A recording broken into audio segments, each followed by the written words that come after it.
ជាលើកទី1ដែលខ្ញុំបានមកឃើញនឹងបានមកជិះលេងផ្ទាល់ជាមួយនឹង Sailing Boat ដែលជាទូកក្តោងគេអត់ប្រើម៉ាស៊ីនទេណាគឺគេប្រើខ្យល់សម្រាប់បញ្ជាបើនិយាយទៅសម្រាប់សកម្មភាពកម្សាន្តមួយនេះស្រស់ស្រាយនិងប្លែកអារម្មណ៍មែនតើអញ្ចឹងសម្រាប់បងប្អូនដែលមានបំណងមកលេងកពតលើកក្រោយកុំភ្លេចមកសាកល្បងជិះលេងទាំងអស់គ្នាហើយសម្រាប់ការមកកពតលើកនេះខ្ញុំចង់ណែនាំបងប្អូនទាំងអស់គ្នាពីបន្ទប់មកប្រភេទនេះស្អាតប្លែកមែនតើហើយគេធ្វើឡើងជាលក្ខណៈបន្ទប់គេង style បែបជប៉ុនអីចឹងណាហើយអីដែលសំខាន់ណា view របស់គេនឹងបែរទៅវាស្រែនឹងមើលឃើញទេសភាពភ្នំស្អាតមែនតើបងប្អូនគ្រាន់តែយើងបើកប្រអួយមកយើងឃើញទេសភាពនៅនឹងមាត់បន្ទប់គេងយើងអញ្ចឹងណាបងប្អូនសាកសម័យមើលស្រស់ស្រាយនិងប្លែកអារម្មណ៍មិនចឹងណាហើយនៅក្នុងបន្ទប់គេងគេរៀបចំបានស្អាតប្លែកជាលក្ខណៈបែប style ជប៉ុនមិនថាតែតុកទូរបស់តាំងអីផ្សេងហ្នឹងកុនសេពបែបជប៉ុនហ្មងបើនិយាយពីនៅក្នុងបន្ទប់គេងក៏មានបាសតាប់អាងត្រាំទឹកកន្លែងងូតទឹកនិងប្រគុណណានៅបែងចែកដាច់ពីគ្នានិយាយទៅសម្រាប់បន្ទប់មួយនេះមិនថា view នៅខាងក្រោមនិង view នៅខាងលើពេលដែលយើងមើលនៅជុំវិញហ្នឹងទៅគឺថាកាន់តែស្អាតនិងស្រស់ស្រាយប្លែកហ្មងបងប្អូននិយាយទៅ resort នៅកន្លែងគាត់នេះគាត់ធ្វើជាកន្លែងស្នាក់នៅបែបធម្មជាតិដើម្បីឲ្យយើងអាចផ្លាស់ប្ដូរបរិយាកាសពីជីវិតទីក្រុងមកសម្រាប់លំហែតាមបែប concept បែបជនបទអីអញ្ចឹងណាហើយសម្រាប់បន្ទប់ដែលខ្ញុំបង្ហាញបងប្អូនទាំងអស់គ្នានេះគឺមានទីតាំងនៅក្នុងកំសាន្តកំពត resort ជាកន្លែងដែលខ្ញុំតែងតែមកគេងរៀងរាល់ពេលដែលខ្ញុំមកលេងកំពតអញ្ចឹងបន្ទាប់ពីបាន check in និងបង្ហាញប្រភេទបន្ទប់មួយនេះដល់បងប្អូនទាំងអស់គ្នារួចហើយឥឡូវនេះ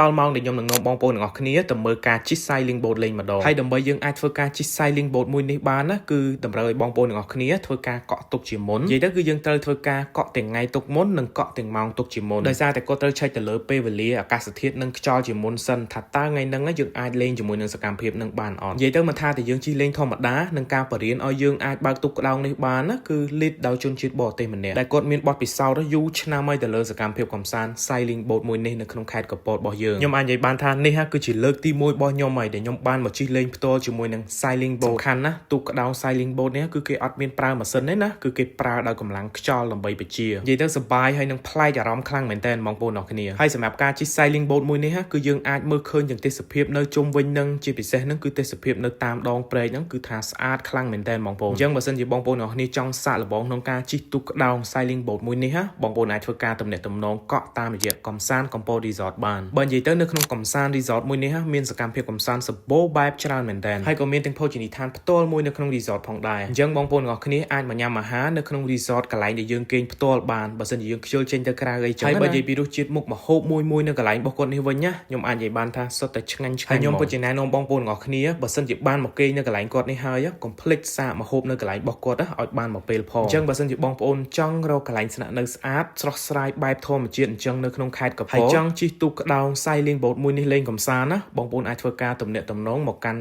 កំសាន្តកំពត resort នៅក្នុងខេត្តកំពតផ្ទាល់បាន